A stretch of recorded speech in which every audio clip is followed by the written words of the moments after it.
Hey Hardies, I'm Casey. And I'm Cammie. Welcome to the Hardies Hotline, your connection to Hope Valley. We want to give a shout out to our friends at Edify Films, where you can get fabulous When Calls the Heart merchandise, like my hat. And you can also get a fun When Calls the Heart game from our friends at the Bundle Game. Be sure to use discount code Hardies Hotline for 10% off. We've got a fabulous episode for you today, full of laughter, tears, and heart. So take a walk with us to Hope Valley and let's dive in. Hello, Hardies, and indeed, welcome to the Hardies Hotline. We interrupt your regularly scheduled recaps to bring you a very special surprise. The man of lumber himself, Mr. Leland Coulter, Kavan Smith. Hi, Kavan. Hi, thank you. I don't think in my entire career I've ever been referred to as the man of lumber, but I understand. I'll take it for what it's worth. Thank you. It's a very high compliment. Okay, great. You could also say the man who saved Cole/Hope Valley. That's a pretty big responsibility. I'm not sure if Lee saved it, but I definitely think he helped turn the economy around maybe a little bit to some degree. He kept it from becoming a ghost town. That's true. I call that saving. Well, thank you. I definitely, I never really looked at it that way before. Yeah, it's interesting. Maybe a small part to play. Yeah.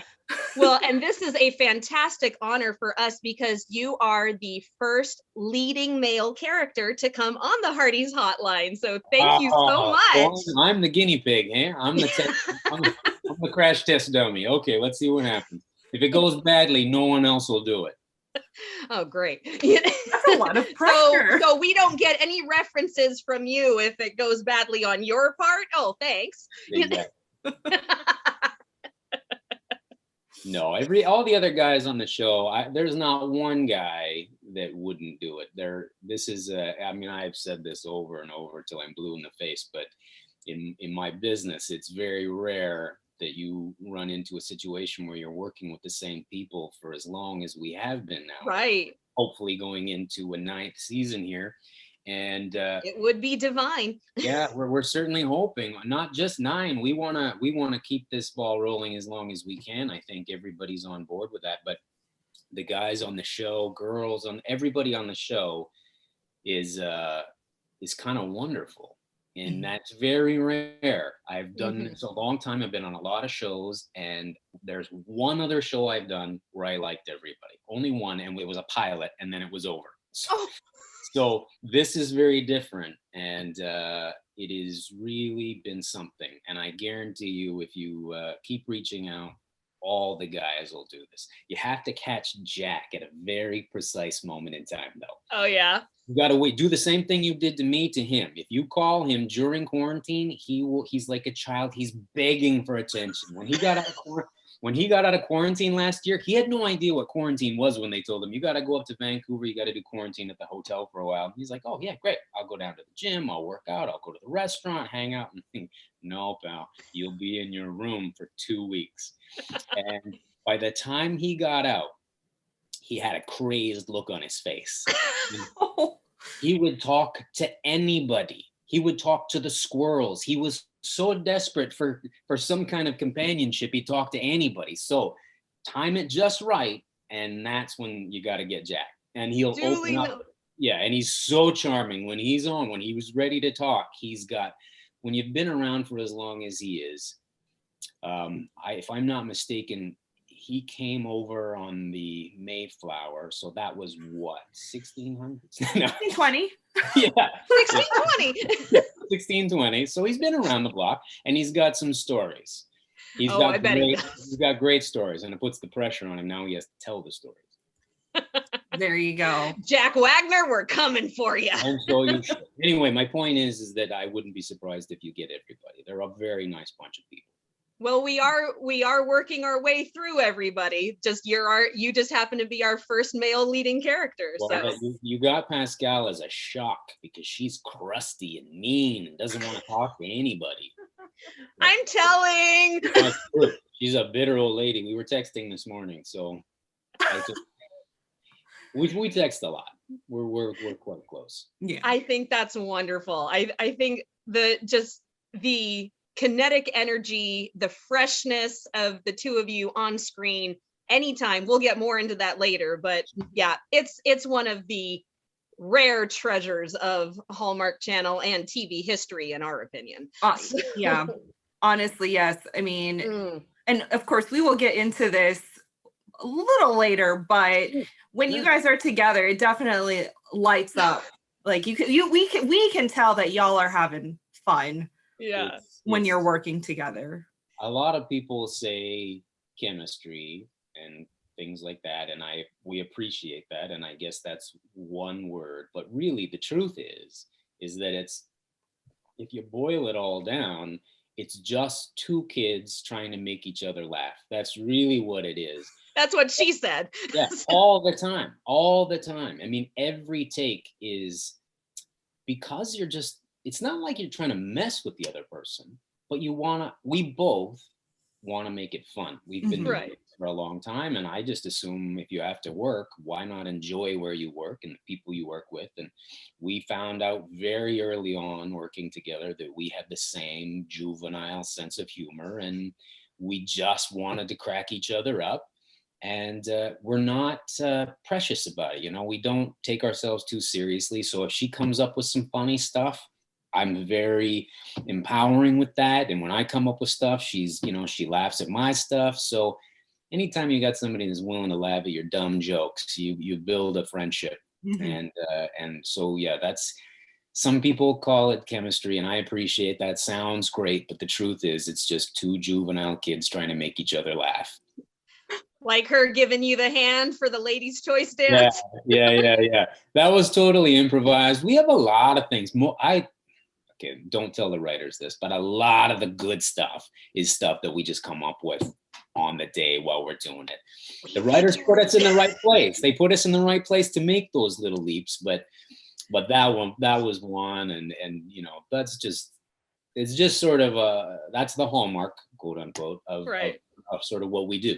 We just like to take little risks here and there and make each other laugh and make it fun for ourselves. And there's always sort of an interior monologue going on between us saying, oh yeah, you think that was funny? Watch this. I have to ask, while we're on the subject, was that the situation with the book, with the novel? You were reading it out and then what? It was just starting to get good because we were all dying at that point. Yeah. No, it's definitely, there's a lot of them. So when you mention like one or an occasion, you got to be specific. A, I'm getting old. I don't remember much at the best of times. But B, okay, now with the book, it was scripted mostly, but then you kind of roll with it and slam it. And sometimes the director, I think it was Peter that directed that one. I'm not sure, but I think you're right. Okay, yeah. So I think, he's got his own, he's a really funny guy. So I think he comes up with his own stuff. And so, but really in the end, we get tunnel vision and we kind of just tune everybody else out. And the director is kind of just like, okay, they're not listening. They're just going to do whatever they want to do anyway. And we do, more often than not, we do. And we try to ground it in a reality. So it's not just, two morons doing jokes all the time. But I also, I was talking the other day about that. And I think one of the best things about, I'm going to blow smoke up our own butts here, but one of the best things about Lee and Rosemary is that they provide a levity on the show that's anchored in the strength of their relationship. So no matter how goofy they can get, and Rosemary is a very broad character, is a big character, and Lee grounds her a little bit, but even when we make all the jokes and play around and have fun, I think the audience allows that because they know that no matter what, these two have each other's backs. And I think that's sort of the appeal. You get a bit of both. So it's grounded yet super fun. And I think the show benefits from having a bit of that levity. You guys walk that line immensely well. I mean, you go from teasing each other with the ladies' choice dance to her telling Carson, you will use all your medical know-how to heal my husband. Do you understand me? It's an amazing line, and you walk it so well, the two of you. Yeah, absolutely. And they're such a relatable couple. There's so many Yes. in fiction, television, where the couple is just the perfect couple, but they don't make any mistakes and everything's roses and daisies. But for Rosemary and Lee, they're so relatable. They're both flawed, but they also bring each other up in so many different ways. And I think we as the audience really appreciate seeing that. We see a kind of like a real marriage, just in a sense, because Lee and Rosemary go through lots of struggles too. And even when they were first married, different things that would come up with Rosemary trying to take the reins and steal Lee's car, or just would get so sassy with him and he would shut her down and she would go storming off. And it's so relatable. It's those funny little things where I remember I was looking at that, I was like, yeah, I remember being first married. Yeah. And that's what a lot of it is like that. And I really think that part of that comes from the friendship that we've sort of built. We started wanting to make each other laugh. And then as the relationship progressed, we kind of backfilled it with trust and support for one another and all those things. And then it became a true friendship. And when you're friends in real life, there's kind of it's not a playfulness, but there's just sort of a shorthand that you develop. And even if it's not in the lines, there's a shorthand in how you interact and just the energy between two people. And we definitely have that in real life. We've spent a lot of time working together over the years. We just did another movie, as she may have told you guys, and it was the longest we've ever been away together on a show. So it's, I think, 4 weeks plus this quarantine, although we're not in quarantine together. But that was a stretch where it's just the two of us away together. So it was a real test, because at the end of the day, we go home to our partners and I don't have to deal with any of her stuff, and she doesn't have to deal with any of my real stuff, just the friendship stuff. So this was one where it's like, okay, well, we were in Hawaii, which doesn't suck, but our families were supposed to come, and they also were all quite close. But so we ended up having to hang out together all the time, and we didn't get a lot of reprieve from one another. And I'm easily annoyed by people. In general, I'm kind of a curmudgeon-y old guy, and she is sort of the opposite of that, although she can be curmudgeonly in her way. But this was a real test. It was a genuine test of how well we did. And there were very few times that we briefly annoyed one another and immediately got over it. We hung out literally every night after shooting, every weekend. And I just think that friendship part, you can't fake it, and on screen, it just sort of gives us a little edge, just a little bit of a more shine than you might get from two people that just meet one another who may not really enjoy each other's company. Right. So there's a lot of reasons it works, and I'm not going to look a gift house in the mouth. We're both incredibly lucky that it works, and we want to continue working together. Mm-hmm. Yeah. That's wonderful. I think Pascal described it as, or Casey, was it you when we talked to her, that we want to keep going until Lee and Rosemary are in their walkers? Well, if it was her telling it, she probably would have said Kavan's only about 6 weeks away from that. So that may not have been her who told that story. Okay, so one thing that we're curious about is, what's one new favorite hobby, or what's your one big splurge purchase that you picked up during COVID quarantine and the shutdown? Ooh. I'm not really a purchase kind of guy. Not much of a things person. Mm-hmm. My family are more into trips. That's the one thing we've tried to kind of do with our kids. We spend, instead of buying them stuff or buying ourselves things, we tend to go on trips. We travel. Quarantine kicked that right in the butt. So there has not been much travel, none, so to speak. But we have a cabin, which is where I am right now. It's a family cabin. We've had it for quite a while. And so we come up here. So I think less of a purchase and more of time, like family time. So Beautiful. I think that that's what we've done. We've kind of bonded as a family. We've tried to figure out fishing. We have a little boat here up the cabin, and nobody in my family knows how to fish. It's really depressing. We have a boat, we have a cabin, and nobody knows how to line a fishing pole. Nobody knows how to bait it. You know, we got all the stuff. No clue how to use any of it. Well, hey, I volunteer my husband to come up and show you. Oh, a good fisherman? He's not a fisherman, but he knows how to fish. Oh, good. Okay. He's really good at fishing, and only if I get to come too. Well, one of these days, it's all going to open up, and we'll all be able to move around again. So we'll see. Yeah. But that's sort of my one thing. Less of a thing, less of a purchase. Okay, no, wait, I lied. I did buy one thing. One of my favorite things in the whole world is going to a coffee shop and buying a coffee. I love it. Mm-hmm. So I bought a coffee maker.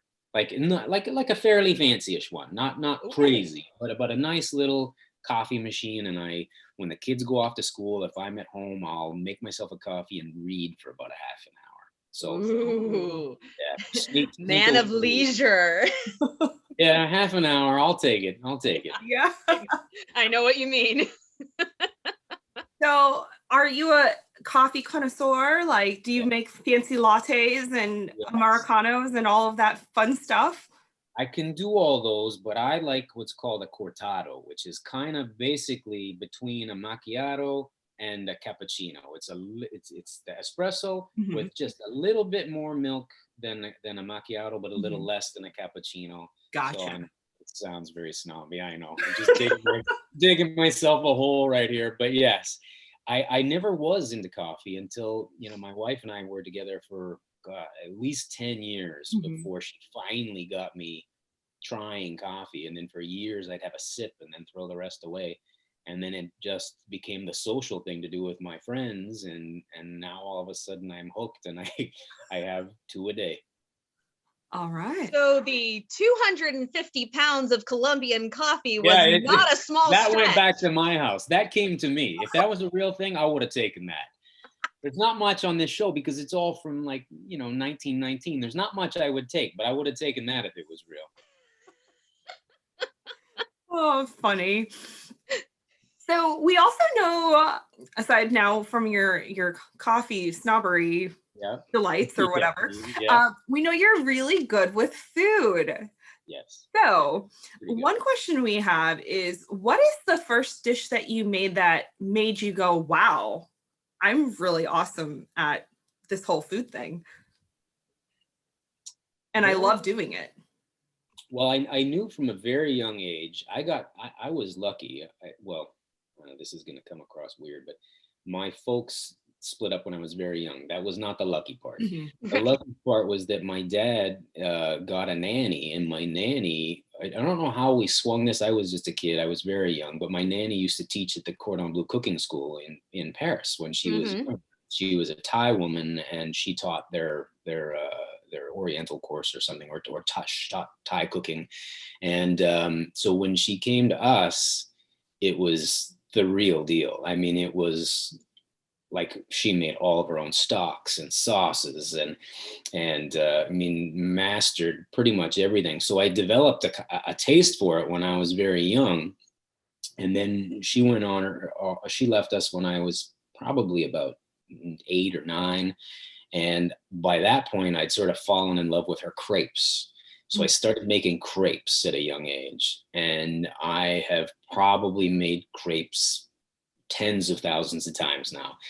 And but it wasn't really, to me at the time as a kid, it was just pancakes. It was just like, I like the skinny ones. I think they're easy to make. Mm-hmm. But when the first time, one of my first girlfriends, I think it was grade maybe 8 or 9, something like that.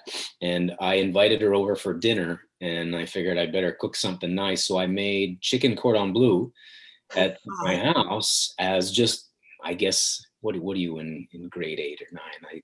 What is that, about 15, something like that? 13, 14. Yeah, something like that. I was very young, but I went out and bought all the stuff, and I made chicken cordon bleu, and it was okay. But when I finished it, I was like, because I was comparing it to our nannies, right? which was outstanding. And mine was, I'm like, it's not bad. It's not bad. Like I'm just a kid, and this is okay. So as time went on, I kind of went with it, and it ended up being my job as a kid. My dad would pay me. My allowance was to get groceries. I would be given a budget. Anything that I didn't spend was mine. So I try and get the cheapest stuff in the world and profit from it. But so I kept cooking, and I kind of just kept at it. And then I moved out on my own, and I felt comfortable with cooking. And then society just sort of gravitated in that area. And then all of a sudden, being a gourmet chef was on TV all the time. And I just kind of went with it. And my family has always gotten me cooking things. It was either books or cooking utensils for Christmas and birthdays and stuff like that. So it still is. It's still what people try and get me. I have boxes and boxes and boxes of stuff that I've never used. I don't even know what most of it's for. But yeah, so I've definitely pursued cooking, and I really, really, really, really enjoy it. It's a way. I try to explain this to my wife sometimes, because my wife is a good cook. But she lets me do all the cooking. And sometimes she's kind of competitive with the cooking. And I was just like, you let me do it, because I love it. Like, I love doing this. And it's a way that I can share my love with my family. It's one of the ways that I show my love. And for her, it's just a competition. She just wants to be better than me. So I'm like, and then she generally lets me do the lion's share of it, which is great. Yeah. Well, that is fantastic. Now, while we're on the topic of food, the banana bread matchup that happened on Twitter. I don't know what happened with that one. I was just somebody posted a picture of banana bread. Was it you? It was me. That's so funny, because Pascal, didn't she kind of roast you? Yeah. And I was like, man, get off your back. It looks fine. There's nothing wrong with that. And I appreciated that so much, because coming from a food connoisseur, I said, thank you. And besides, I have an old oven. I can't help it. It looked fine. And banana bread is one of those things that looks very different on simple little changes. What kind of sugar you use, what kind of pan you use, what kind of oven you use. So all those things make huge differences in how it looks. Doesn't mean it's not going to taste fantastic. And I'm sure the house smelled amazing. It did. And it tasted great too. But what I have to tell you is, one of our friends who is also a Hardy, she took I can't even say it without laughing. She took the picture of the Christmas cookie matchup, and she put our faces on a couple of them along with Deidre Behar. And so then everybody's saying, when's the banana bread matchup happening? And so Casey and I have actually filmed ourselves making banana bread, and we're going to use it as a bonus episode. So that's a great idea. You inspired it. Thank you so much. You're very welcome. You're very welcome. Yes. And I don't make a lot of comments on social media, just because I'm sort of trying to teach my kids that life exists elsewhere. And so when daddy all of a sudden just can't get his face out of the phone, they're like, hey, what are you doing? So good for you, Dad. Yeah, you're right. So I try and put it away as much as, but that was one that I saw. As soon as I saw that, I saw two things. I saw an opportunity to stand up for what was probably a really good banana bread. Thank you. Two, I got to make fun of Pascal a little bit. So that's I was about to say, you got to roast her. Is that what you were going to say? Exactly. Yeah.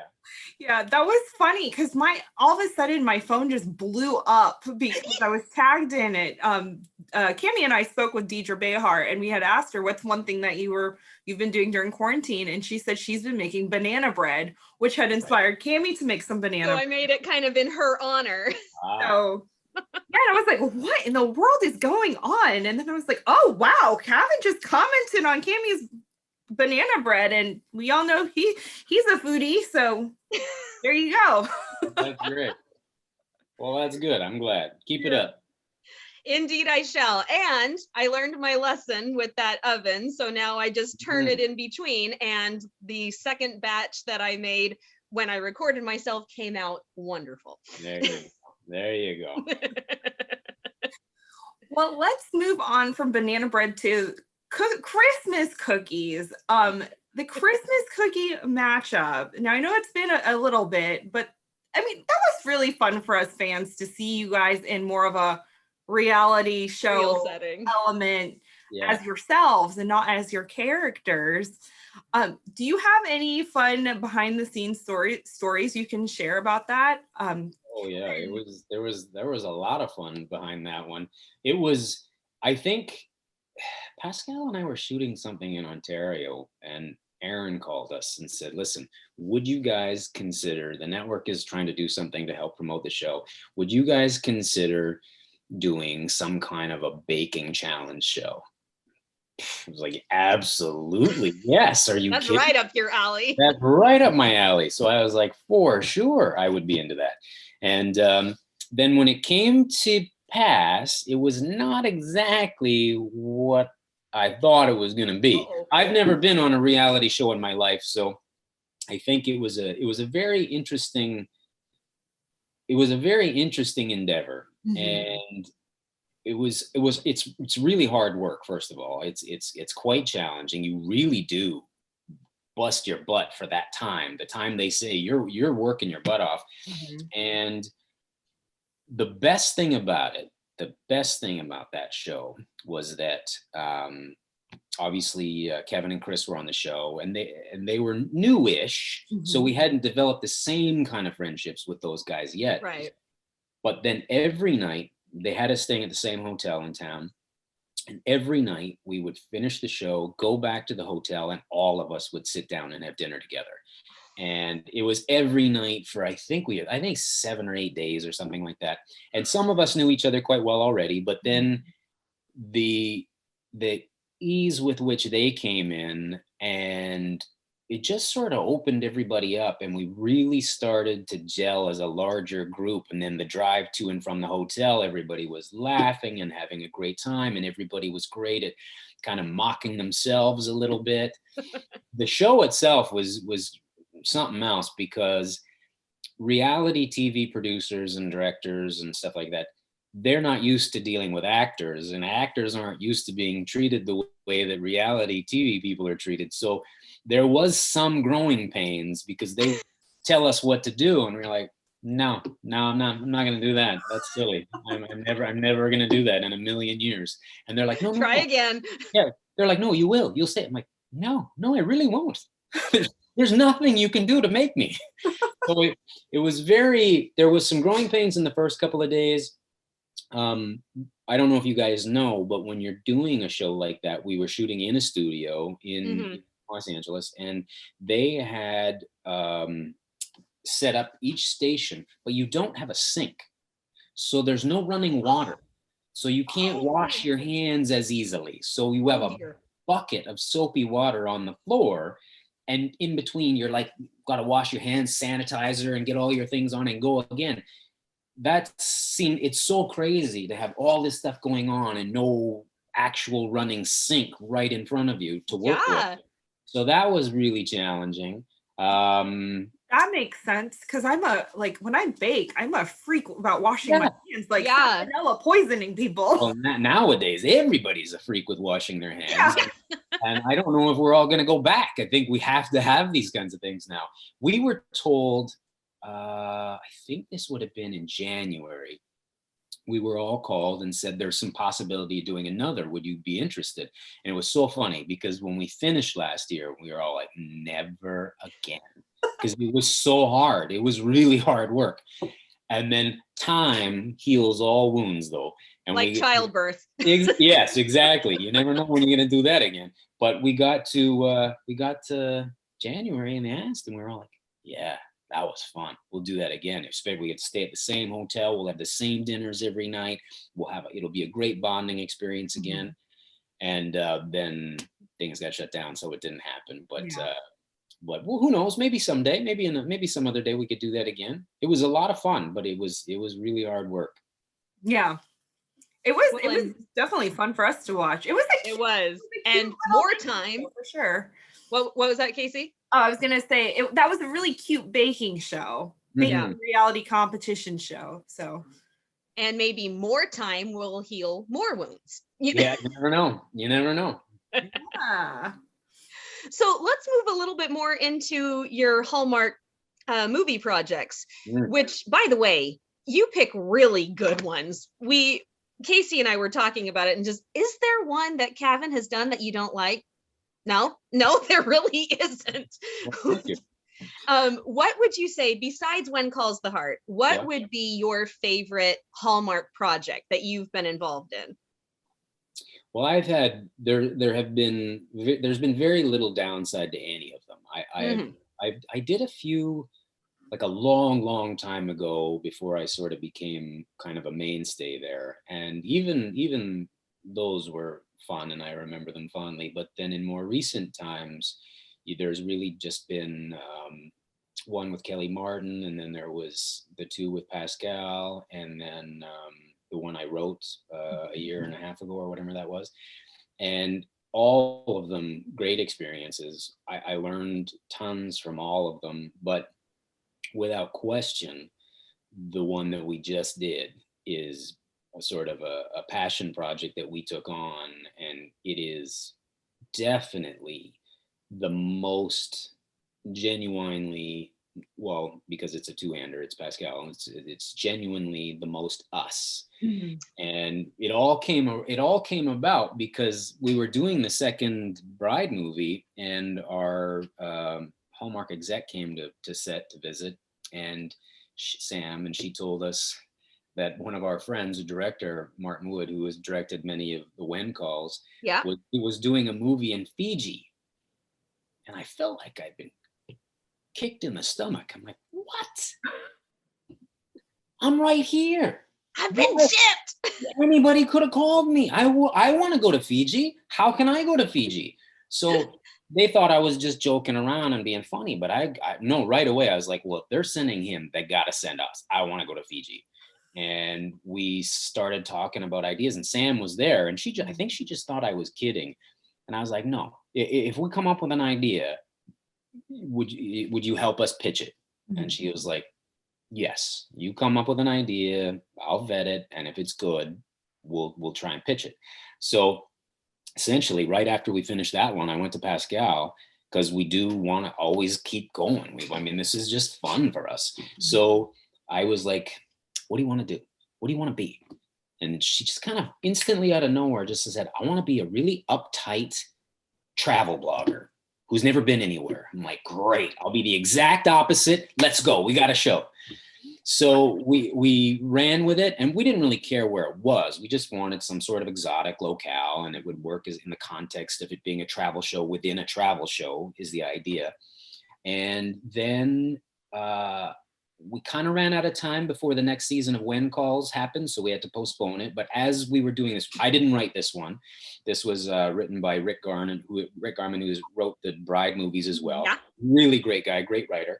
And he was our first choice to write this one. And we did a few adaptations during the When Calls shoot. And then we were ready to go and slated to go last year. They decided on Hawaii, which was great. I mean, nothing wrong with shooting a movie in Hawaii. So, and they'd never done anything there. So it was very exciting for us as well to help start that. And so we got, I think it was like January or February of last year. And we'd done maybe 3 rewrites. It was ready to go. Everybody was really happy. The director and producer had been brought on board. And all of a sudden we got shut down. COVID hit, and that was that. And then we got postponed, and then When Calls started, and we had to shoot the season of that. So we were up to this year in January. But we benefited in some ways. The push or the delay benefited us because at the network, they've made recently they've made a decision to try and make the rom-coms a little more calm. And that really suited us. So there was a mandate to try and do a rewrite where we up, because we tend to do that anyway, no matter what on the page, we're going to go up with the comedy. So they decided, well, we want to do this anyway. So that really benefited us. So when we got the new script, it was very funny. and really tight, and was unlike any, except for the one I wrote myself, which I wanted. That was another strange project. I was doing a chef movie, and somebody mentioned, what would you want to do next? And I said, well, I'd like to do another chef movie where it's really about being a chef. So that's what the incubus of that one was. But in this one, this was really our baby from the beginning, and we really crafted what we wanted to do. So even though there's still lots of romance in it and it's really sweet, it's very funny, and it's really, really plays to our strengths, I think. And I think it's the best all-around movie that I've certainly done for Hallmark, for sure. And if it's the best I've done, then it's definitely the best Pascal's ever done. So anyway, I think that one comes out on June 5th, if I'm not mistaken. And sounds right. Yeah, initially our working title was Next Destination, which is the name of the show within the show. And now I believe it's called You Had Me at Aloha. Yeah. So that is one that we really want everybody to tune into, because it's definitely more the direction we would like to go and the kind of things we would like to do. So well, I can guarantee that there will be a very large viewing. Yeah. I hope so. We'll probably even cover it on our Hardy's Hotline podcast as a bonus episode. I think we will. Great. Yeah. That would be awesome. Yeah. So is there anything that you can tease storyline wise, besides the fact that Pascal's character is a uptight travel blogger? Yeah, sure. Well, I mean, that's the essence of the show, is that she plays this uptight television executive and producer on a travel show, who has she was embarrassed on camera at one point, and she shunned being on camera after that and went to being a producer. The show goes through some changes. They have to bring in a new host of the show, and he is the opposite of her in every single way. No plans, no script, no story, flying at 100 miles an hour all the time. So we are literally polar opposites at everything we do. She wants to go left, I want to go right, no matter what. And really a lot of hilarity ensues, a lot of fun. I mean, we just sort of squared off completely against one another. And when you do that, and then also try and throw in some romance and attraction in there, it makes it, because that polarity, that kind of thing, that really is a fun way to watch a couple come together, constantly bickering, and they mean well, of course, it's Hallmark, everybody means well, right. but they have very, very, very different ways of going about their work. And it's really fun to watch how it happens. And it's weird because in movies you shoot them out of sequence, and we did a lot of the end stuff first and the beginning stuff at the end, and halfway through we were like, man, we've done all the scenes where we're like nice and charming with one another. I missed it. I feels like one note to me. I feel like we've missed something here. And then all of a sudden all the funny stuff came, and like, oh yeah, this is so good. It was so fun. And I think there were oftentimes actors will unknowingly compete. You want to shine.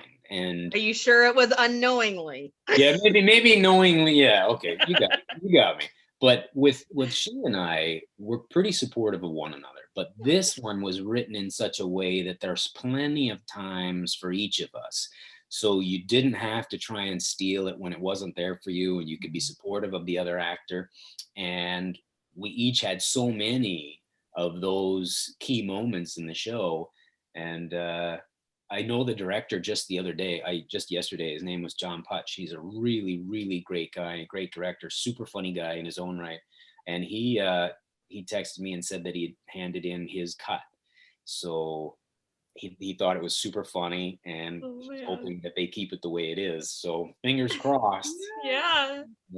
I'm very excited about it. It's a real fun one. It's taken a long time. It was two years in the making. Yeah. And I think at the end of the day, it was actually worth the wait. Oh man. I have no doubt. Yeah. Oh, I man. wish we'll do this again after you guys watch it. Let me know what you think. I think Yes, for Yeah. Done. sure. Done. You heard it here, Hearties. He said he'd come back. Oh, if you all watch the movie. Yes, sir. yes, absolutely. Opening nights. But this is going to be a big year for like Hardee's and Hallmark in general, because Aaron Krakow did that movie with Tyler Hydes, It Was Always You, and that one got really huge accolades too. So I mean, right. y'all will be Well, you have to there. figure that if Aaron did that, we'll probably do that times 3, probably. You think? Oh, okay. Whoa, baby. I'm joking. Aaron's a big fat star in Hallmark. I know that. Pascal and I are both very aware of that. But we are really hoping, and as we get closer to the date, we filmed a lot of our own little promo-y stuff, just the two of us on Oh, camera. I bet that was fun. It was, and we took a lot of pictures, and we really want to try and promote it the best we can, because we really think that this was one that showed us doing what we think we do best. She said one thing to me once on this trip, actually, and forget what, we were out for lunch or something like that, or at the beach, and she's like, when I was a kid, I only ever wanted to be a character actor. And then she just sort of evolved, because she's an attractive woman, and just kind of became more of a leading woman type. And she goes, now I feel like I get to be a character actor. And I was like, the truth is, I started in theater and I always wanted to be a character actor too. And this is perfect for us, because even though they're sort of leads in the show and they're romantic leads, we're acting like character actors, which is so fun to do, you know? It is so much fun. I was a theater major, and being a character can be so much fun. So much fun. Yeah. Well, you referenced it already, Love on the Menu. That was my favorite. And I'm not just saying that because it's you. I'm literally saying that it was my favorite movie. We really loved it. Oh, that's great. Really loved that movie. Well, that was sorry, I didn't interject. Let me just tell you a quick story about that one. Please. That was I was doing a movie once, and I played a chef, but they didn't show any of the chef stuff. So one of the execs, Elizabeth, came to set, and she said, what do you want to do next? And I was like, well, the truth is, I'd like another crack at this. I feel like I have some skills as a chef. I'd like to cross them over and try again. Because are you talking about Wedding Bells with Danica McKellar? Yes, that's right. I did it, but there was very little in the way of actual cooking in that show. So I wanted a shot. I thought that, okay, I want a shot at this. So she was open to the idea, but I didn't say anything. I felt like I dropped the ball. So I emailed her a couple of weeks later, and I was like, listen, I don't know if you were opening the door there, but if I were to write something, would you read it? And she said, absolutely. So I was like, oh, great. So I wrote a script very quickly and sent it off. And then I didn't hear much back. And then I forgot about it, because I've written a lot of stuff over the years, not just screenplay. I like to write. It's one of my hobbies. I love to write. Love to read and write. Those are two big hobbies of mine. And I've written so many things that just end up going into the ether. Like, just, I forget about them and move on. I enjoy the act of writing. So I just forgot about it and let it go. And well, 4 months later, she called me and she was like, hey, guess what? I was like, what? I had no idea what she was calling about. No clue. I completely forgot. She goes, good things come to those who wait. I still don't know what you're talking about. What's going on? Did I win the lottery or something? He's like, we're going to do your show. I was like, what show? What show?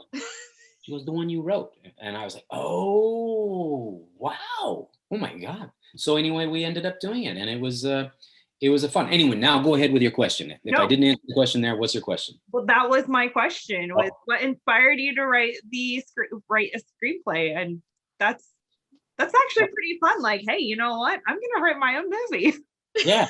Love it. Done. Well, you know, it's interesting. I've tried to write a few things, and over the years, and I think the problem is I get to the end and I'm like, I'm really not as smart as I thought I was. It's not that good. So I just kind of let it go and I abandon it. But I do enjoy the act of it, so I don't feel depressed or anything. But with this one, it was like, okay, I can write a chef show. I know I can write a chef show. Mm-hmm. And usually when I write something, I move slowly. It's a very slow process. But with this one, I just tore through it in a few weeks, and You were handle. Yeah, Couldn't stop yeah. writing. yeah, like I was really into it because I was inspired to do something, because I really wanted the chance to cross over the cooking stuff that I think I can do with a show. And so when that came to fruition, I never really had any intention of adding writer to my resume, but now that I've got one, I'm like, I feel like if I write something now, it's not a guarantee that it'll just go into the ether. Maybe now I can, if I've done it once, why not again? I don't know if it'll be with Hallmark or where I would end up trying to write something for. Right now I'm trying to write a novel. So it's just, I got a lot of time in quarantine. I got a lot of time I got to occupy. So I'm doing all sorts of things. Oh, wow. Yeah. Oh, a novel. That's wonderful. I've tried a novel a few times in the past. And again, I get to the end. I'm like, not nearly as smart as I thought I was.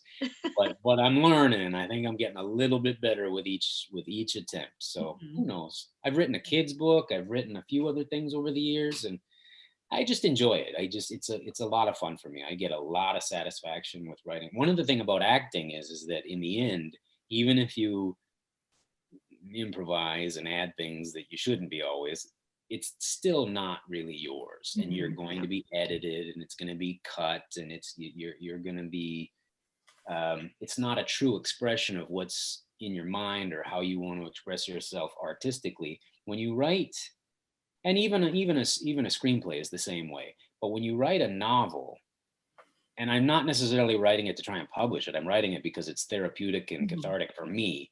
It's a complete and pure expression of what I am feeling and thinking. And it's very satisfying to know that I don't have to go audition to do it. I don't have to wait for anybody to tell me I can sit down, and it's okay. So I really get an immense satisfaction from it. Yeah. Absolutely. That is amazing. This is like, and Kimmy and I are both, we would love to write novels. Kimmy's actually in the process of writing one with one of her friends. For me, it's just a dream at this point because other priorities, and I have small children, so family comes first. But one day it'll happen. So that's it'll happen. The nice thing about that dream with writing something is that it requires nothing more than a little bit of time and a little bit of effort, sometimes a little bit of discipline, unless you want to do it over the course of years. But there's really no reason, after your kids are of a certain age and get to school and you've got some time, you don't need anybody's approval. You don't need much money to do it. You might need a laptop or a pen and paper, whatever you want to use. But it's just that and an imagination. Yeah. It's pretty cool. Yeah, absolutely. It is cool. All right, well, let us go to what everybody came for. One calls the heart. There we go. So, first question, very, very burning. The Hawaiian vacation night that Elizabeth gave Lee and Rosemary, was that a nod? Was that a nod to you had me at Aloha? Or I doubt it was pure coincidence, but I don't know if it was. If it was between the network and the writers and had nothing to do with us. Pascal and I, we wanted, what our aim was Lee has promised Rosemary so many trips over the years and have never gone anywhere. We just wanted to have some kind of a destination. So even though we went and our trip was cut short a little bit, our real trip, the idea of pursuing some evidence that we went somewhere, or the idea of traveling somewhere, was really interesting to us. When we first read that scene and they had us kind of getting up, and in the end they wanted us to kiss, the song that they had referenced, we listened to it and we're like, how are we going to make that work? This is the weirdest song Not very mood setting. Yeah, it was very odd. So we were trying to do that and be romantic and not laugh at the same time. And we were singing that song for weeks. It was a very odd one. But I guess at the end of the day, in 1919, how many songs were there about Hawaii? So It's true. It was slim pickings, but that was a very odd scene that we had to do. And we really kind of laughed it up. And I don't know if you guys know this, but last year I did put my back out. Mm-hmm. And I think part of the reason why I got written in is I think Erin was being big sister and making sure that the show was safe and making sure that I was safe and making sure, and then got the writers on board saying, hey, if there's a chance that Kavan can't move, we might need to put that in the story somewhere. Mm-hmm. And so I was very grateful for that. But when we did that scene, I was still pretty immobilized. So having to get up off that couch and sort of dance that dance was not easy, but it was nothing compared to having to stop laughing. The laughing was putting spasms in my back and shooting the pain up to my skull because of that crazy song that we couldn't stop laughing. But that's really what was causing most pain on my back. Yeah.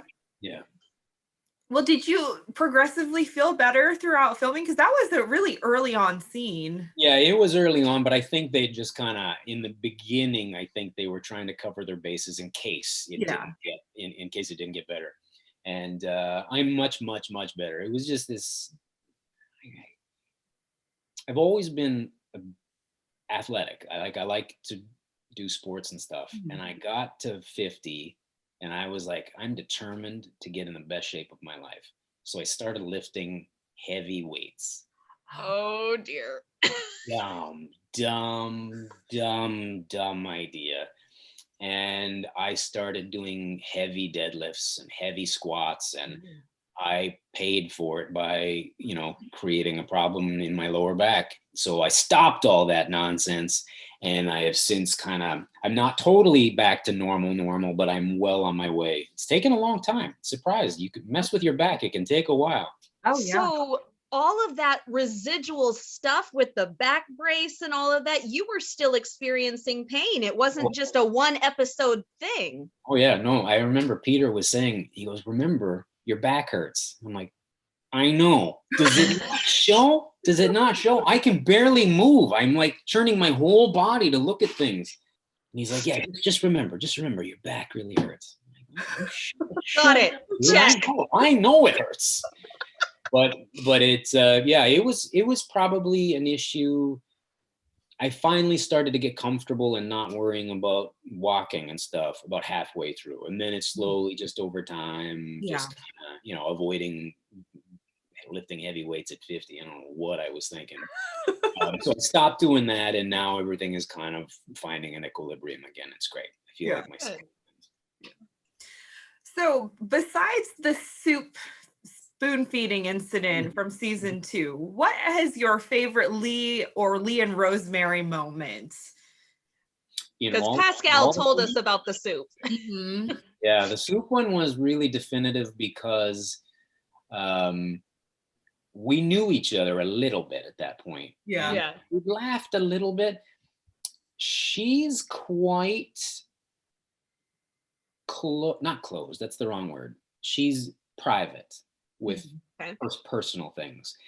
And so I'm sadly not. I am a wide open book. And I think it took her a while to trust me in the beginning. And that was me. I don't know how many episodes in that was, but it was a silly little thing, a stupid little thing where she just wouldn't stop trying to shove it in my mouth.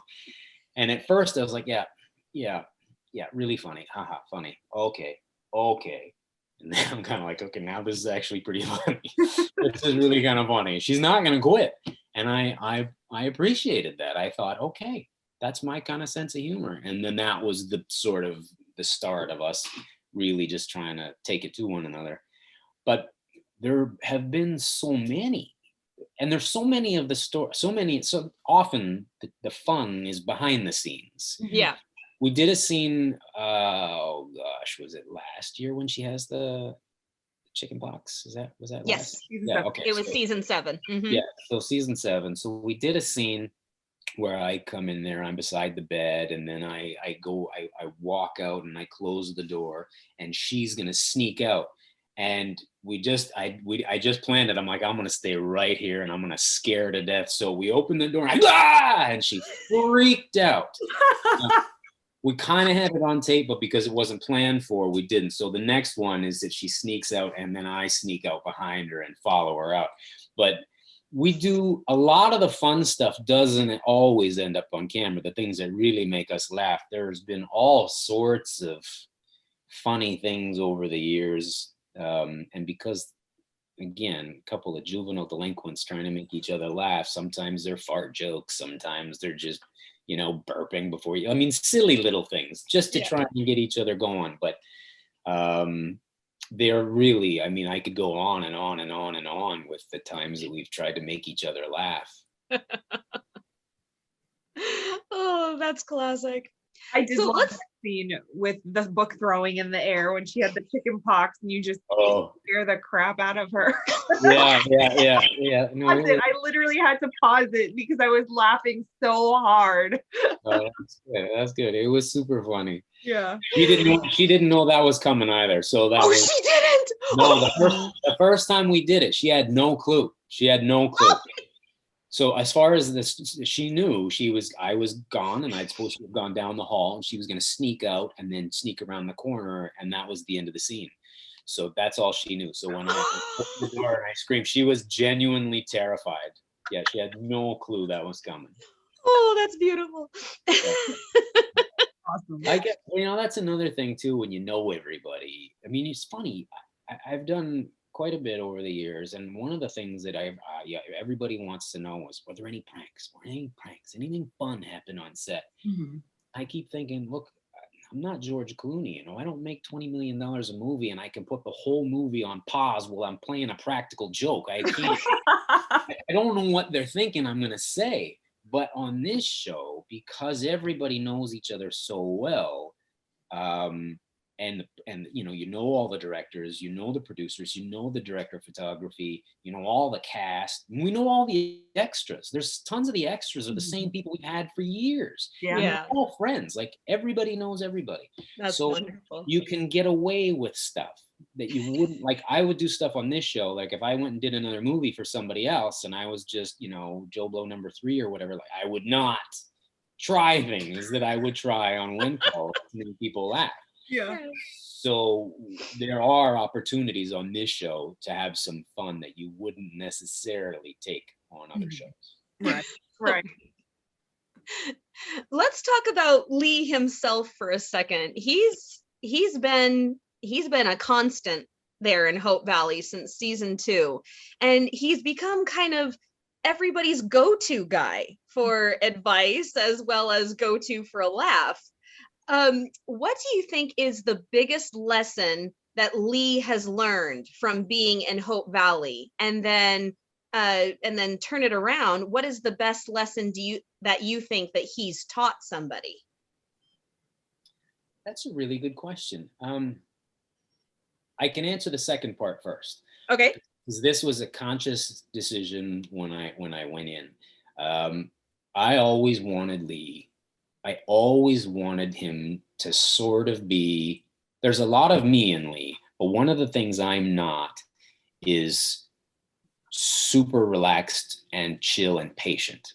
And I wanted Lee to be one of those guys where bad things and bad news just roll off his back. I wanted him to be positive about almost everything.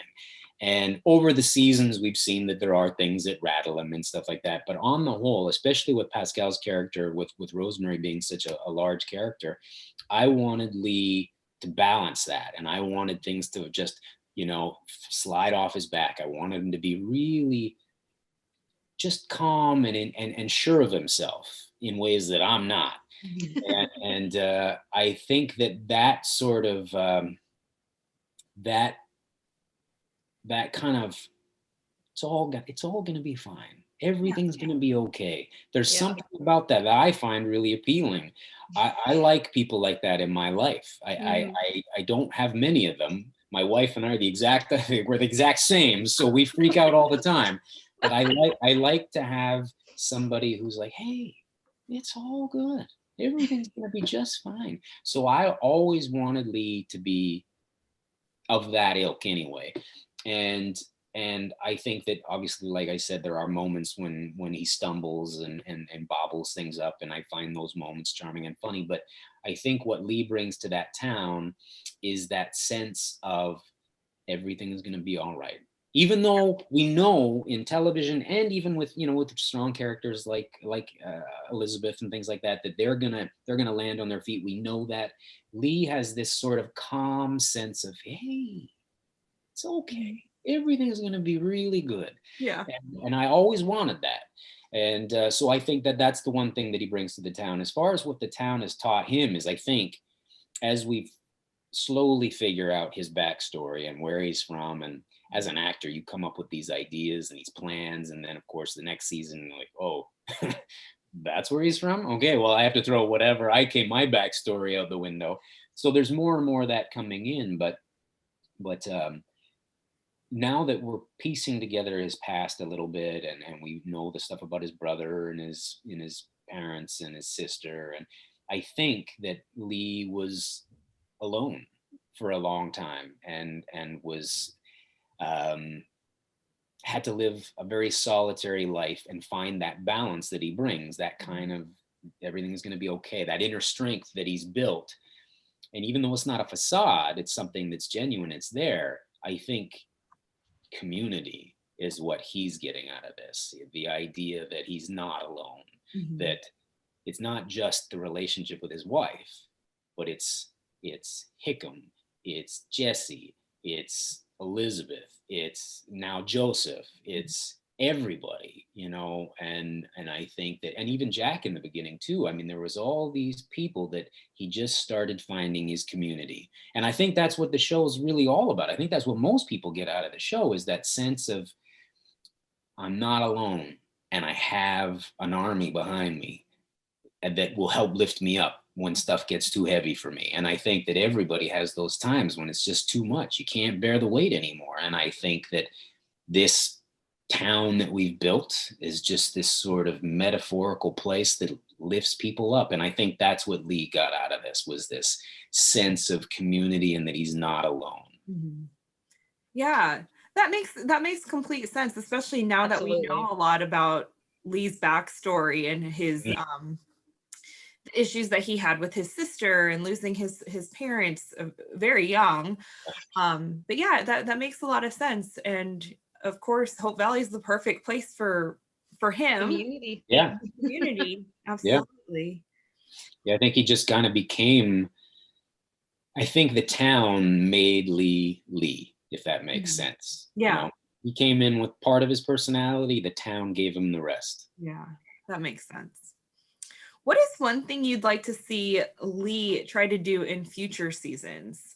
Maybe it's a job, or maybe an activity, or... There's definitely a plan. I want the motorcycle back. That's what I want. I wanted that motorcycle back from day one. And I have no idea why they took it from me. They made me jump through so many hoops. We've heard the stories. Oh my God. I had to go there. I showed them. I've been driving a motorcycle since I was a kid. Yeah. And I showed them my license. Then they're like, no, actors lie, which they do. They do lie about anything just to get a job. And I would have probably lied about driving a motorcycle, but I can't. So they asked me to come down to set once and go to the parking lot and show them. And I saw the motorcycle. I'm like, this is a bicycle. You're making me jump through hoops for a bicycle with like half a horsepower? This is ridiculous. So we had it for like, it was fun. It was still really fun. And I liked the idea of it. And then after the first season, it was gone. And I kept saying, well, it'd be so much fun just for these two to get on a little motorcycle and go, you know, he and Rosemary boot off on a picnic and stuff like that. That'd be so much fun to do. Yeah. And I asked for it all the time. Never heard anything. And then all of a sudden it's back and it's not his anymore. He's just giving everybody else wants the motorcycle, but Lee doesn't get it. Yeah, we didn't even see Lee ride it this season. We saw him halfway get on it. Yes, he was excited to get on it again, and then he was foiled and it was taken away by somebody else. So that's one of the things that I think Lee's wanted. But in talking with the writers this past season, they came up with an interesting idea with regards to Lee's future and future jobs and stuff like that. And part of what we've played so far in the season is this idea that you can have a calling. There's something out there that pulls you in like a tractor beam. And I love that idea myself. Like in my own personal life, I do love that idea of finding something that is so meaningful for you that every day is not work. You never work a day in your life. I have that in my real life. I don't work because I love what I do, and I try and teach that to my kids. And I think the way they're steering this for Lee is really fun. And I think that it'll be really cool to see if we pull the trigger on this coming season, if we shoot it. So I'm hoping that there is a change. There's nothing wrong with running a lumber mill. I think it was certainly needed in the script in the earlier seasons, but I don't know that, and what we've seen in the episode so far is Lee has a hankering to make something that means something to him. So I hope we pursue that. Oh, interesting. That's my So about that, because Lee has this kind of, I was going to call it a midlife crisis, but, because he has this newfound dream or refound dream of becoming a carpenter, is he going to fix the chair? Well, I hope not, because Kavan is no carpenter. I don't fix much without making it worse. So they would have to, fake most of that. I think that right now the building is a step. Like, I think carpentry is a step, because at least he feels like he's helping put his hands on something and having a finished product and making something, contributing something to the world. I think with him, the real benefit will be, you mentioned earlier, why do people come to Lee? He seems to be one of the guys you come to for help. And I think that's because he has that kind of grounded, that calm sense of everything's going to be okay. And I hope that maybe it's something in line with the personality that Lee has created. I'm not sure, like counselor-y kind of, I don't know. Who knows what it'll be?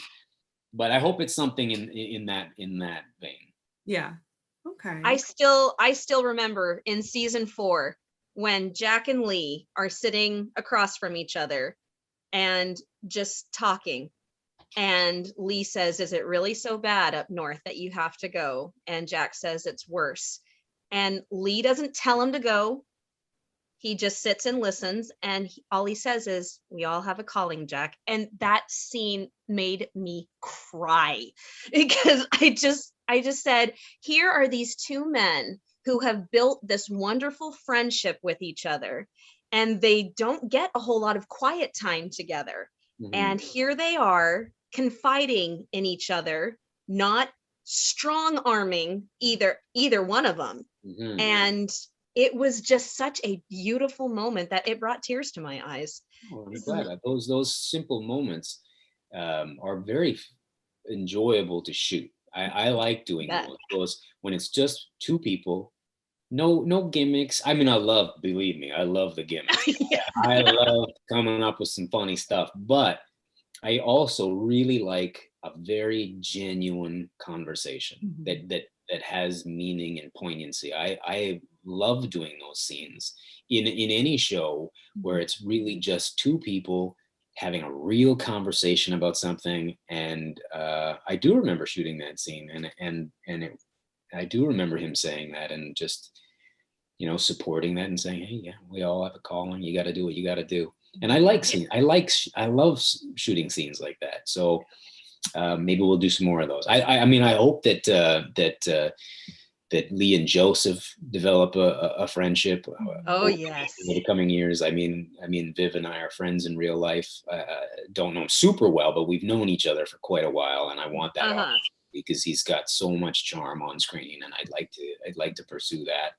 But I mean, I love both the guys, Chris and Kevin. They're so much fun. I like best friend stuff, I've always in my life had like a best friend, and I think it's cool that your best friend is your wife. My best friend is my wife, and it's, Yeah. you know, that Rosie and Lee are very tight. That's great. But I want to pursue that, the male best friend thing a little bit more. I don't know who it is, but there's something about two guys on screen who are just open to one another, you know, just two guys supporting one another, having a real conversation and having real friendship. I like that a lot. I hope we pursue more of that. Yeah. Yeah, absolutely. One thing I really enjoyed too about Jack and Lee is, I always call it their bromance. Yeah.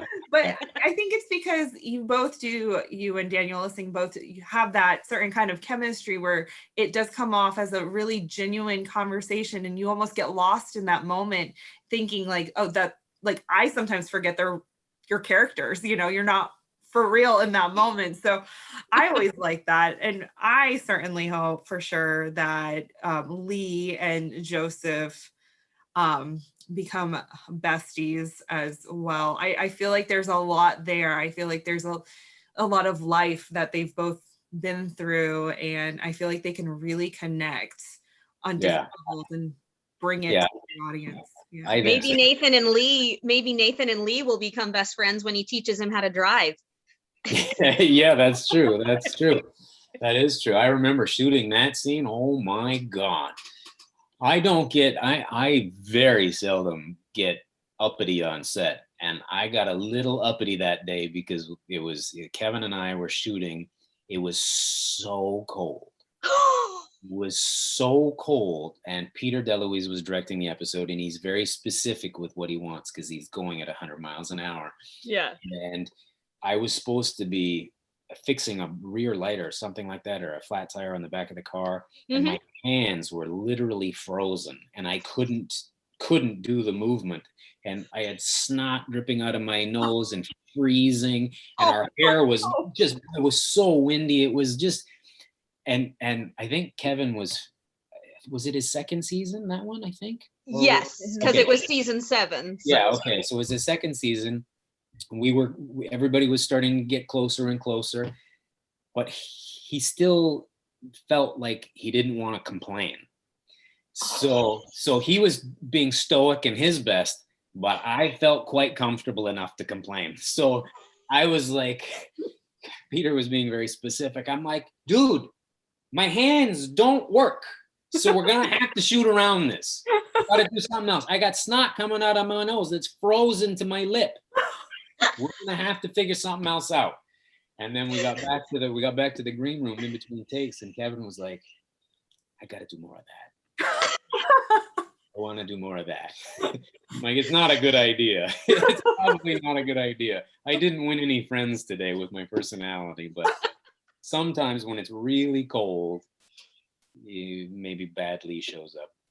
Well, and that's so ironic because everyone says that you're the king of cold. You know how to shiver when it's 100 degrees outside. You know? Oh, that one was for real. That was one was for real. Totally for real. Yeah, that was really cool. One of the coldest days we've ever had on set. Oh man. Well, the snot did not show up, so you know. There you go. You gotta thank the hair and makeup team. They had to fix that up. I feel very sorry for them. Oh dear.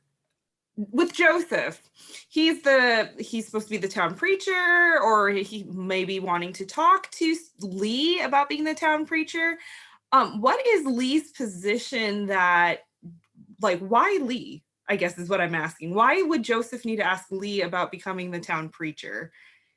Because Lucas says, have you talked to Lee about pastoring this church? I don't know if you're aware of that line. Well, there is a line in there where we say that Lee was the head of the committee to find a new head of the church, and that was thrown in there. I don't know if we've shown that episode or not yet, but Lee apparently is the head of the committee searching for that. Okay. One of the things that gets thrown in there, though, we find out that Lee also has designs on Joseph's future too. He has some plans for him at the mill, and I don't know what the plans are. Nobody's told me what they are yet. So I know that I think a few people are competing for Joseph's attention, not just the church. So I think that he will, I mean, let's face it, he's very likely going to be the preacher. I don't think we're going to pull out of that one at this point. Probably and, not. He's perfect for it because he's quite charismatic and he's very charming, and he has a warmth. Viv has a warmth about him that is perfect for a preacher. And I think that if we boil it all down, even a preacher needs somebody to talk to. And I think that Lee is the obvious choice for him because Lee is a respected member of the community. They're, age compatible. They have a similar sense of humor and of purpose. And I just think that he's a logical choice for Joseph to come to as well. So it's kind of a symbiotic relationship. I think that I'm hoping over time that they'll each learn a lot from one another. Yeah. Okay. Yeah. I wonder if that line got cut, because I know John Tinker has mentioned that there have been several things that have gotten cut because of time. That's entirely possible. There was a line in there at one point that said that Lee was in charge of the committee to find a new preacher. So maybe it didn't make the final cut. Maybe I just really sucked when I delivered the line. Or when whoever delivered the line delivered it, maybe they were just really bad. It was probably Pascal. Well, you just solved a mystery. That was one thing that was going around on Twitter. Everyone was asking, why is Lee? Why Lee? Oh, okay. Yeah. Well, I'm hoping that that's where they go. I'm hoping that if they did pull the line, I'm hoping that that was the subtext that I was using anyway. But I hope that they further that friendship, because it's going to be a good natural fit for us because we both like each other and we like one another. So it's going to be a good fit if we get a chance to pursue that. Yeah, it'll be fun to watch the two of you play off of each other. For sure. For sure. Absolutely. Well, our final segment is called Rosemary's Rapid Fire. Hey, I have no idea what that means. So what we do is we basically ask you some questions about your time on set and your castmates, and you say the first answer that pops in your head. Oh gosh. Okay. Well, hopefully this one, we'll start off easy. We'll start off easy. Favorite set location on When Calls the Heart? Favorite set? Oh, for sure, our house. Okay. Yeah, definitely Lee and Rosemary's house for sure. Okay. Outside of your character, who would you like to play for a day? Pascal's character. Rosemary would be a blast to play for sure. That would be something to see. Yeah, that would. We should do an episode one time where everybody plays the opposite role. It could be a weird dream that somebody's having. There. Yeah. Write it. That would be fun to do. Yeah. That would be hysterical. That would be funny. I would do a better job of it than she would. Of course.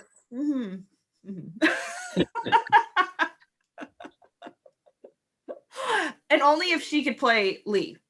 There you go. Yes. Yeah, she would have to play Lee. Exactly. The first thing she'd do is grab the walker.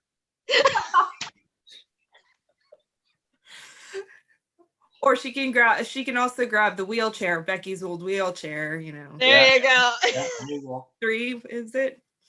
All right. What modern convenience would you take back to the 1910s? My new coffee maker. Of course he would. Of course. Yeah. Would you, as Kavan, rather eat at the saloon or the cafe? Saloon, 100%. The saloon's a really fun place to shoot. I bet. It's one of my favorite things to do is when we get a scene sitting at a table in the saloon, because it's such a big space and it fits everybody, and it's really like a big family in there. In all the other places, it gets quite tight. They're fairly small. Even the cafe is not that big, but the saloon is huge and everybody fits. And it's sometimes we talk too much and we probably waste time, but it is fun, and you feel like you're there with all your buds, and it's very familial. So definitely the saloon for sure. And it's where all the great jokes are told, right? Most of the great jokes happen in the saloon for sure. That scene with Lee and Bill and Lucas telling you guys the joke about the giraffe and you're just deadpanning him. That was funny. Yeah, that was funny. It was really funny because I think, if I'm not mistaken, he tried some real jokes on us just to get into the character. He was going to try and make us laugh. I love Chris. Chris. He's such a nice person, and he's actually really, really funny, but it's not in a jokey way. It's really in an internalized kind of way that he's hilarious. He does these really strange Kramer entrances into rooms. Like, he'll come in big bravado and then kind of look, but then he generally does it at bad times and nobody notices it. So he'll be like, okay.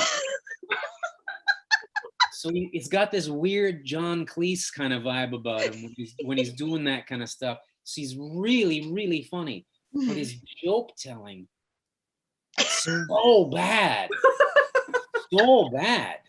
Like Jack, at one point, I thought he just fell asleep. Although, I mean, it's Jack. He probably did fall asleep. But I think that the few jokes that he did try really, really didn't fly. But I'm telling you, he is a sweetheart. That one is a sweetheart. Yeah. Yeah. I interviewed him on the Hallmarkies podcast once, and he was a sweetheart. We didn't get to hear any jokes though, so we'll have to look forward to that when we interview him here on the Hardy's Hotline. There you go. Yeah. One funny little story about Chris. He's probably not. Please. He's not going to like me telling this story, but I'm going to tell it anyway. He really is fantastically funny and very entertaining. He's super charming, but he's oftentimes quiet until he gets comfortable, and then it comes out. So when we were doing the cookie challenge, it didn't really come out in the way like it did at dinner when we were hanging out with him at dinner and stuff. It was there, but he didn't love them coming up to him and saying, do this. He's like, I'm making cookies right now. And so when that all happened, we were sitting inside, it might have been in the saloon, and we'd all gotten a call. So we probably found out in like November or December that they were thinking about doing a new cookie challenge. And everybody that had been on it was in the room, and we're like, yeah, I do it. Totally, I do it. Yeah, me too. And we all wait for Chris, and he's like, they didn't ask me. And I was just like, oh no. So sorry, but yeah. I'll take him. He can be my partner. Yeah, no, he's fantastic, and it would be really hard to do it without him, but that was quite funny. He felt like he'd been forgotten. It was very, very charming. Yeah. Poor Chris. He can take it. He's such a nice kid. Yeah. Well, in Hope Valley, who would you rather work for or with as yourself? As myself, oh gosh. Who would I rather work for? So Lee. Or what workplace? The telephone, the mercantile. As Kavan or as Lee? Sorry. Oh, as Kavan. For sure. Either the saloon or the cafe as the chef, for sure. Get rid of what's his face in the saloon. Get rid of Gustav in the saloon and give Kavan a shot. Au revoir, Gustav. Yeah, sorry, pal. Bon voyage, monsieur. Yeah, I think that would probably be the one job there that I would like. Yeah. I mean, the other jobs are, because it's a new fledgling town, we've kind of got the basics covered. There's not a lot of like fun jobs per se. And Lee hasn't provided the theater yet for Rosemary, which is another thing that I think would be super fun to sort of pursue to some degree. Yeah. I have particularly noticed that. Yes. Yeah. No, you imagine these two with a theater, with her with a show to do, and him trying to help out? It would be so much fun. Yeah. We had actually pitched a standalone movie one time where Lee and Rosemary go off, and she wants to go to New York and do a play, and we end up going to do a play in New York, and we told the network about that, and they're like, they just waited for us to leave. We're laughing, telling the pitch. They didn't. I'm like, oh, you don't want to hear. Never mind, we'll go. And we just went off our way. It fell on very deaf ears. There was zero interest in that. Oh my goodness. Like it could work. It could be one of those When Calls the Heart Christmas spin-off movies. Yeah, that was sort of the idea. Yeah. Yeah, that was the idea. But boy, oh boy, they did not comply with that one. Oh, too bad, so sad. Okay, so these next few questions are regarding you and your castmates, and I think I can answer the first one. Who's the most likely to pull a prank? I think we know the answer. Clearly. Clearly, Miss Hutton would be it was certainly to pull a prank on me. She may not be the first to pull a prank on anybody, but she definitely the first by a long shot to pull a prank on me. I thought the answer was you. Oh no, out of everybody? Oh, I would say Pascal's the most likely to pull a prank on me. I am definitely the most likely on set to try stuff. Yes. I get criticized when I'm doing things that I didn't do. I mean, like seriously, Erin sometimes at the end of a scene will come up and she goes, "You can't do that." Can't do what? She goes, "You're making fun of this. You're rolling your eyes." I'm like, "No, I'm not. I'm acting. Like I'm trying to be in the moment." So I get criticized for, throwing people under the bus when I haven't done it. So it better be me. But yeah, I think that's probably me. But then with pranks being performed on me, that would definitely be Pascal for sure. Yes. Which one of your castmates is most likely to burst out into random song or dance between takes?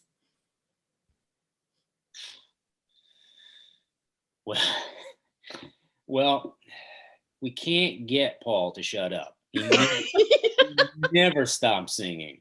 Never stops singing. So he's probably the first one that would start singing, but not really at the right time. I guess Erin is very theatrical. Pascal is very theatrical. They will both break into Broadway tunes, but I would have to say Erin is the most likely. Yeah. She and Kevin, I would say, are the best singers. They're both very good, but Pascal's really good. Jack can sing, Paul can sing. I am the worst. I am the least likely to ever break into song, ever. If you ever see me sing, I guarantee you I'm mouthing the words.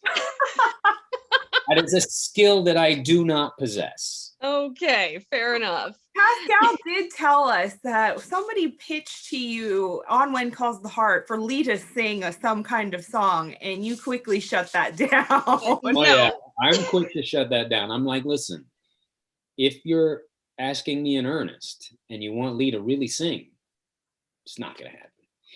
If you want Lee to look like a goofball and it's supposed to be funny and terrible, absolutely, I'm your guy. I would love the opportunity to fake sing or to sing horribly, but if you need him to sing for real, that is gonna end horribly. Yeah. That is why I got out of theater, because I knew that if I pursued theater, I was gonna have to sing, and I had not developed. And not only that, when I was a kid, I never sang. I didn't start any kind of drama until I was 20 or 21 when I went to theater school. And my whole life we had been taught that I can't sing, which is silly, but that's just sort of the background I had. Mm-hmm. And so I had never developed an ear. And that's the hardest thing, is hearing the difference between the notes. And so when I was in theater, I could tonally and stuff, if I'm singing beside somebody, as long as he's bass baritone and I'm supposed to be singing that note, I'm great. I'm great. I sound fantastic. But as soon as I have to harmonize or go somewhere else, Like if that guy leaves and a tenor walks by, I have no clue that I've done it. So I have never developed that thing, and I was insecure about it. Mhm. And I've had to sing in musicals, leads in musicals. Oh. And it was a big issue, you know. I Oh. suffered. So that's one of the main reasons I got out of theater. Yeah. Okay.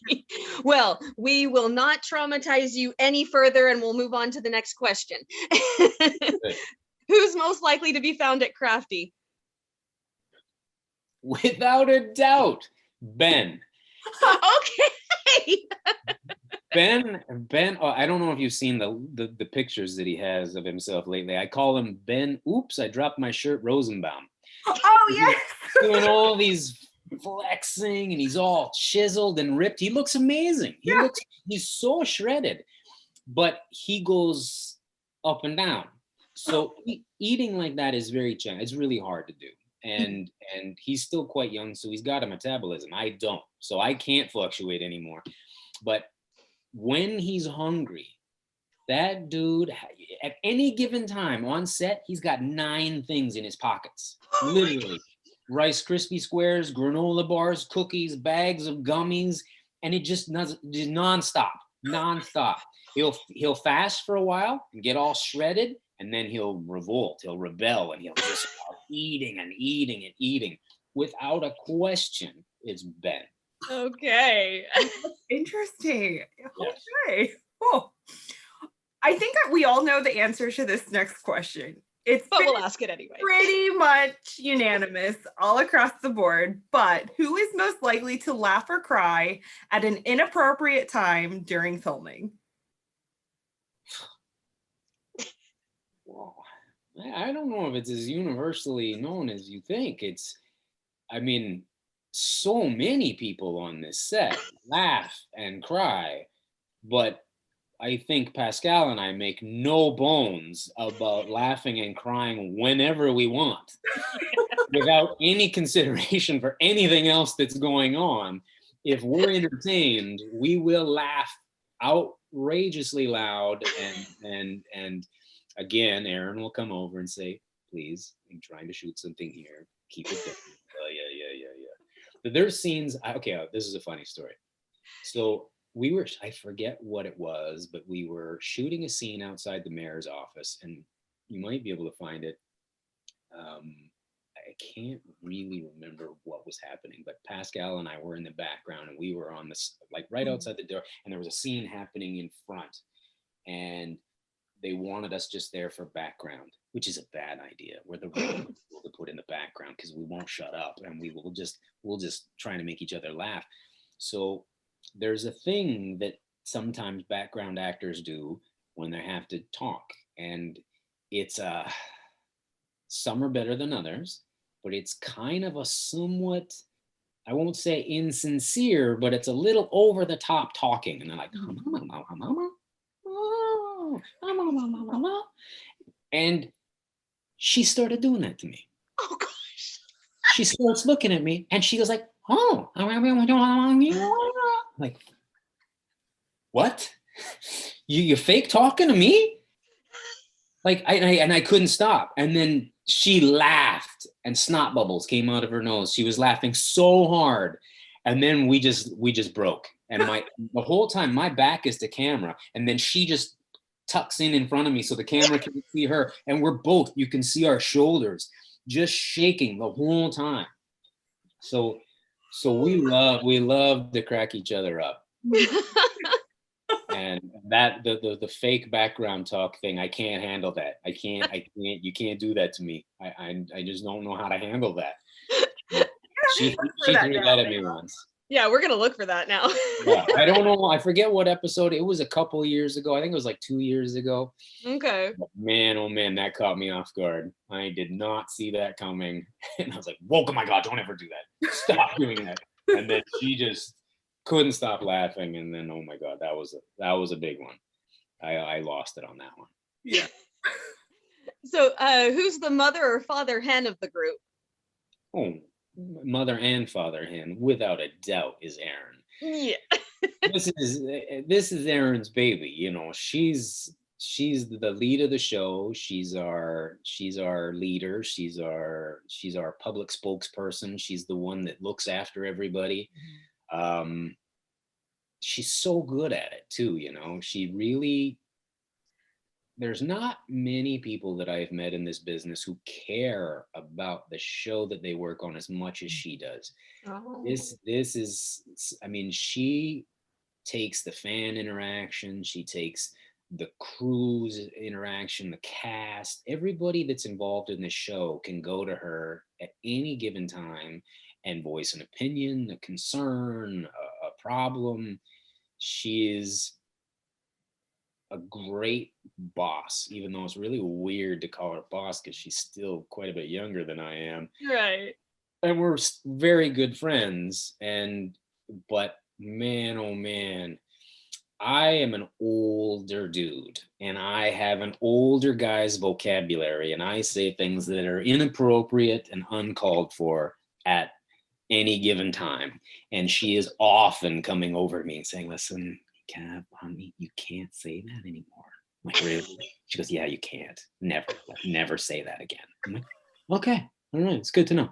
I talk a lot about her being like my little sister, but she's also like mother hen. She keeps everything running smoothly on the show. You know, she genuinely cares about not just the show, not just the fans, but like everybody involved in it, from the lowliest, you know, person and like background performer all the way up to, you know, the execs at Hallmark. She's as genuine and earnest as they come, and the show and the fans have no idea how lucky they are to have her in this role, because the large majority of people that do this do it as a job. You know, they come in and they have kids and they have family and they have everything else. They come in, they do their job, they go home. She comes in and this is her baby. You know, she treats it like she gets some, I mean, and it has nothing to do with her, but with what happened with Daniel and some of the fans upset at his leaving, which had nothing to do with anybody on the show. Just wanting to try something different in life. And I applaud him for having the courage to do that. But and then trying to navigate the pitfalls of how do we have a show where our lead girl doesn't have a guy, you know, how that television just doesn't work that way, you know. So we had to, she in particular with the network and the writers had to navigate that landmine field of trying to find the next guy in a creative way that still paid respect to Daniel, and that was still, and because they chose to have that triangle, we wanted to respect each guy, you know. It takes time to make this work and to have it come across in a way that not anybody is going to think poorly of the characters. And I think she's handled it so well. And has been really kind of, I mean, she worries about everybody's feelings. She knows that the fans, our fans for this show, are so invested, and she is their biggest advocate. So nobody should be giving her heck for anything, because she really is the mother hen and has everybody's best interest at heart on this show, for sure. That was a very long answer to who's the mother hen. That's okay. That is so sweet to hear you say. It's the general consensus. Oh, there's no question. Sure. Yeah, she's the bee's knees. Yeah, and you're right. When she was doing a lot of those promos and interviews before season 8, she was very genuine in sharing that there will be times where you all may be a little upset with Elizabeth, and that is okay. But you know what? Even though she puts that qualifier out there, it still really hurts. You know, nobody wants to think that people out there are not liking that there's people out there who are in pain because of the choices that are being made on the show. She cares so genuinely about the fans' response to this. She wants everybody to love it, and she's doing everything she can in her power to try and make the transition as seamless and as painless as it can be. But there's no way around it. She's choosing a guy this year. It's happening. It happened. We know who it is. Yeah. I'm not going to say, but we know, and there will be more pitfalls and there will be criticism, and she's handled it all so well. Yeah, I consider myself very, very lucky that she's the head of the show. There's no question.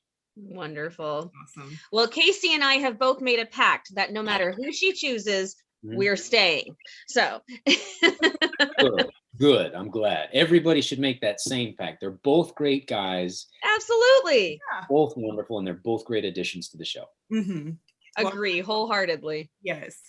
All right. Last rapid fire question is, if you and your castmates were stuck on an island, Gilligan style, what would each person be doing as themselves? And you don't have to say all, million of you guys. Just pick a few. You, Pascal, Aaron. I think Jack would probably go have a nap. Okay. I think Pascal would do everything in her powers to annoy me. I think I would probably go and try and feed everybody. That's what she said. Oh yeah, no, that's probably true. I would try and figure out a way to feed people. And I think Aaron would worry about everybody's well-being. I think Chris would make false entrances all over the island, and nobody would see it, and we would miss all of his sense of humor.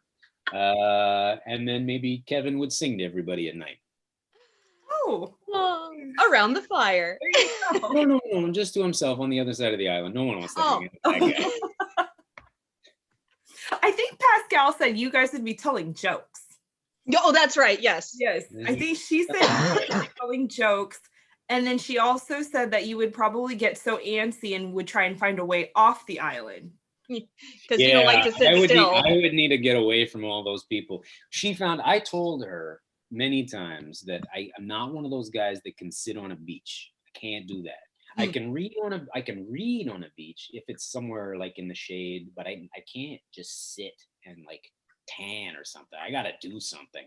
And I don't think she believed me, because when we were in Hawaii, we were on the beach a fair bit, and I'm like, okay, let's go do something. Let's go kayaking. Let's go swimming. Let's go on the waves. Let's go for a drive. Let's go for lunch. Let's do anything that's not just laying here doing nothing. So I think that yes, maybe I would be desperately trying to get off the island. Okay. Oh, Kevin, this has been such a gem of an interview. We can't thank you enough for coming on and talking with us. Well, it's my pleasure. I mean, it's good for me too. I hope people continue to watch the show. I hope the fans realize that we know how important they are, and that they keep watching, and that the only reason we have a show is because the Hardys found this show. And we're all very aware how lucky we are. And Pascal and I in particular hope that you guys reach out and watch our new show. You had me at Aloha on June 5th. I think it's going to be a lot of fun. If you like Rosie and Lee, I think you're going to love these two a lot. So if you want to come and laugh and have a good time, please tune in. Well, and we will promote it on Hardy's Hotline. We can guarantee that. Nice. All right, Hardys. Well, you heard it here, and I hope that now you really know how appreciated and loved you are. Absolutely. Thank you so much for joining us. We hope that you have a marvelous night, morning, afternoon, whenever you're watching this, and we'll see you next time. Bye, guys. Aloha. Bye. Aloha. Aloha. Nice.